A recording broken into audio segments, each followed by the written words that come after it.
గేర్లో అంతేగాని అంతకుమించి ఏం లేదు. గేర్లో వేసిన రోడ్లే ఉన్నాయి, వేసిన కుళాయిలే ఉన్నాయి, వేసిన కరెంట్లే ఉన్నాయి. కమిషనర్లు వస్తున్నారు పోతున్నారు కానీ ఒక్కరు పట్టించుకోవడం. కానీ చాలా మంది దూరాభారం పోయి వస్తున్నారు కానీ అక్కడ ఏమైనా అడ్డాచారం లేకున్నట్టు ఉన్నారు సార్. ఒకటి సార్, కొండ నీళ్ళు వస్తే కాలు సరిగ్గా లేదు. మాకు పాత స్కూల్ ఉంది సార్ అక్కడ గవర్నమెంట్దే, కానీ ఆ స్కూల్ కాడ ఓటే లేదు. నేను వచ్చి పిల్లలు బాత్రూమ్ లేవు, ఇంటికి రోడ్లు మెయిన్ రోడ్ అందరూ మామూలు పెద్ద మాట్లాడుతున్నారు. 2 నెలల కింద నేను ఇక్కడే కూర్చొని ఉన్నా. గుర్తుందా మీకు అందరికి? 2 నెలల కింద మీరు కింద ప్లాస్టిక్ తీశారు, ఇక్కడే అందరూ కూర్చున్నాం, మాట్లాడుకున్నాం. మీరందరూ ఓటేయండి, నేను మీతో ఉంటానని చెప్పినాను. మీరందరూ కూడా నన్ను ఆశీర్వదించినారు. ఈ రోజందరూ మీరేసిన ఓటు వల్ల నేను ఎమ్మెల్యే అయినా.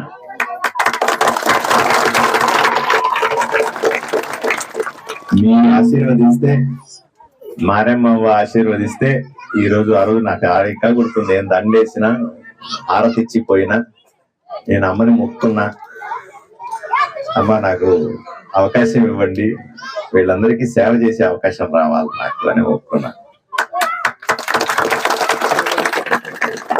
కాబట్టి అమ్మ కరుణించింది, మీరు కూడా ఆశీర్వదించినారు.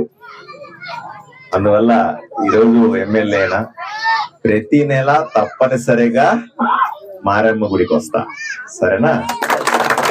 ఏదో ఒక టైంలో దీన్ని కూడా అభివృద్ధి చేయాలి. బ్రహ్మాండంగా 2000 సంవత్సరంలో కట్టారు, 20 ఏళ్ళు అయింది. దీన్ని కూడా అభివృద్ధి చేయాల్సిన పరిస్థితి ఉంది.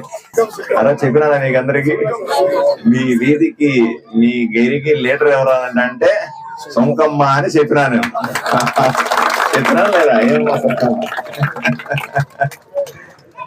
నాకాడ నేను మొన్న కూడా వచ్చిన పిల్లకాయలు ఈ వీధిలో నుంచి ఎవరు వచ్చినా సరే సొంకమ్మ ఎట్లుంది అని అడుగుతా, నేను బాగుందా అని అడుగుతా. ఈమె ఆ రోజు చెప్పిన మాటలు నాకు బాగా నచ్చినాయి, బాగా మాట్లాడింది, బ్రహ్మాండంగా చెప్పింది. మీరందరూ కూడా పోట్లాడినారు, నా వైపు నుంచి పోట్లాడినారు. అలాగే ఇక్కడ ఉన్న రాసుకున్నాం, పరమేశ్, ముత్యాలన్న, రామన్న, వెంకప్ప, మారెప్ప, శేషులు గారు. ఏంపా ఈ సమస్యలన్నీ నేను ఎలక్షన్ల ముందు కూడా మాట్లాడినా. మీకు కొళాయిలు లేవు, మీకు మరుగుదొడ్లు లేవు, మీకు రోడ్డు.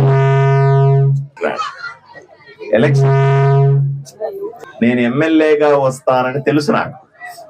ఎమ్మెల్యే అయిన తర్వాత మీ దగ్గరకు వచ్చి మళ్ళీ అన్ని విషయాలు తెలుసుకుంటాను అని చెప్పిన.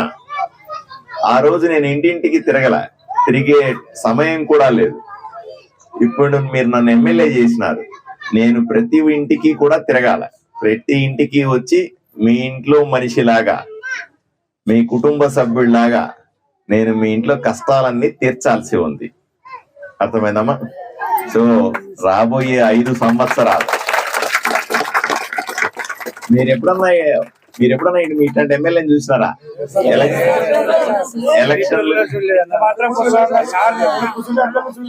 ఎలక్షన్ల ముందు